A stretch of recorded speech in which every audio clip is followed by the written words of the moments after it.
There's a dangerous myth circulating in retirement planning circles.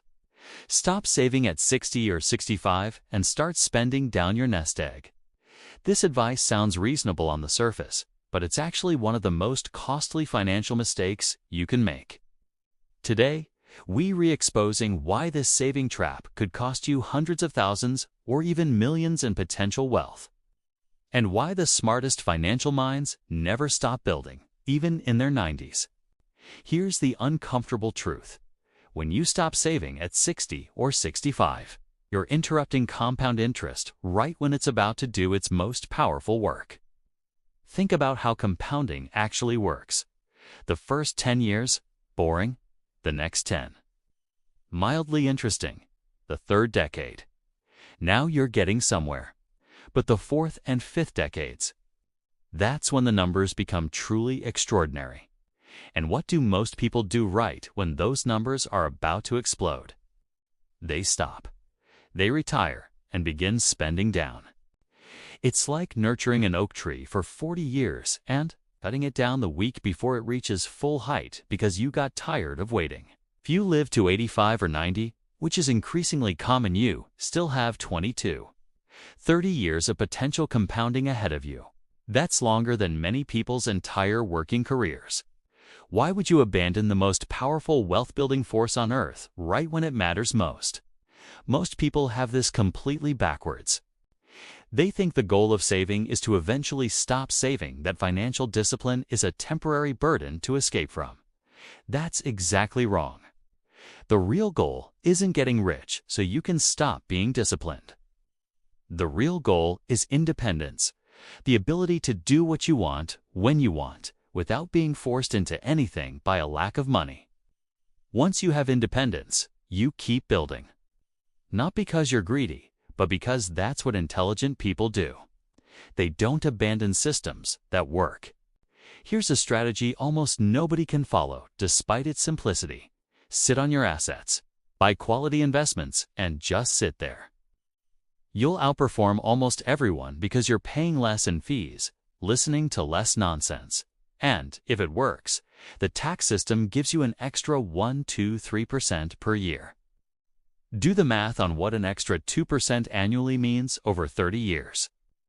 It's not a small number. It's the difference between comfort and wealth.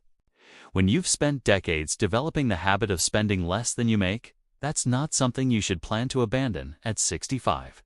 When frugality becomes ingrained, it stops being sacrifice and becomes preference. You don't want the expensive thing anymore because you've retrained yourself to see wasteful spending for what it is. The destruction of future capital. This isn't about being miserly. Once you truly understand that today's dollar is tomorrow's $10, spending frivolously feels genuinely wrong, like burning money, because that's essentially what it is. The person who never developed this habit will struggle in retirement, constantly fighting the urge to spend. But the person who developed the habit properly finds continued discipline effortless because it's just who they are. Children who could wait for 2 marshmallows instead of eating one immediately did better in almost every measurable way: better grades, better careers, better health, better relationships. Retirement is the ultimate marshmallow test. You've accumulated this pile of money. Everyone around you is spending theirs.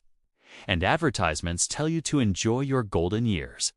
The entire culture pushes you to eat the marshmallow. The question is, can you maintain discipline when discipline becomes optional? Let me get specific about how people destroy their retirement finances. Mistake number 1. Assuming you know when you'll die. People plan based on average life expectancy. But what if you live to 95? What then? Mistake number 2. Confusing volatility with risk.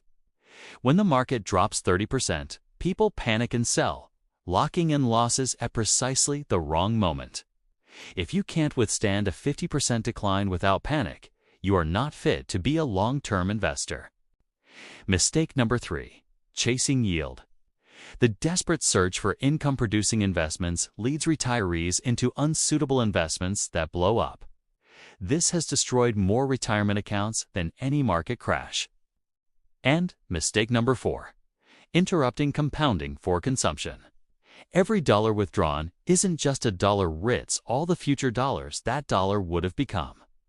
Here, as simple arithmetic most people ignore. If you've built a meaningful portfolio by 65 and you simply continue holding it while living on less, then it produces in growth, you will have more money over time, not less.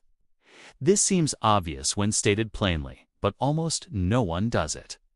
Instead, they withdraw 4 to 5% per year because someone told them that was safe. The base shrinks and compounding now works on a smaller number. The alternative, keep adding when you can. Withdraw only what you must.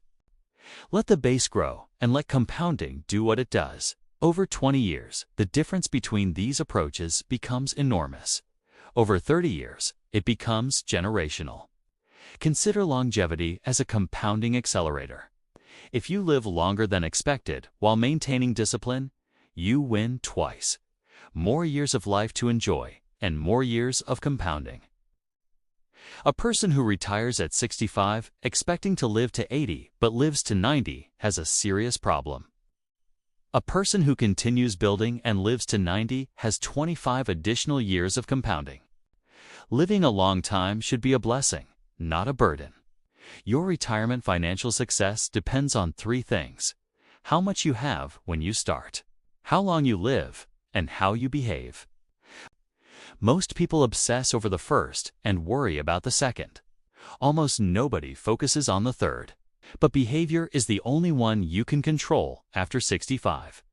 The person who starts with less but behaves wisely will, over time, surpass the person who starts with more but behaves foolishly. What does wise behavior look like? Spend less than you make. Always be saving something. Keep adding to your investments when possible. Sit on quality holdings. Don't tinker, don't trade, don't chase what did well last year. Avoid crazy. The brother-in-law's investment opportunity. It's a product that seems too good to be true. The decision made while emotional. And anticipate trouble. Keep reserves larger than you think you need. Never risk permanent loss of capital. Finally, keep deferring gratification. The people who do this in their 90s aren't suffering. They prefer life that way. That's the whole strategy. It applies at 65, at 75, at 85. Here's what you really deciding when you stop building wealth at 60 or 65. You redeciding that the future does unmatter. That your remaining years are for consumption rather than creation. That your financial identity is now fixed, declining, running down. That's a sad way to think about what could be the most productive decades of your life. The alternative is viewing 65 not as an ending, but as a transition. You may retire from your job, but you don't retire from intelligence. You don't retire from discipline. And you don't retire from the mathematics of compound interest. The person who stops at 65 leaves whatever they accumulated at 65. The person who keeps building leaves whatever 65 became after another 20 or 30 years of growth. The arithmetic difference between those two outcomes is staggering. Don't stop. Don't interrupt compounding unnecessarily. Don't abandon discipline because some arbitrary age tells you it's time. Keep going. The math is on your side.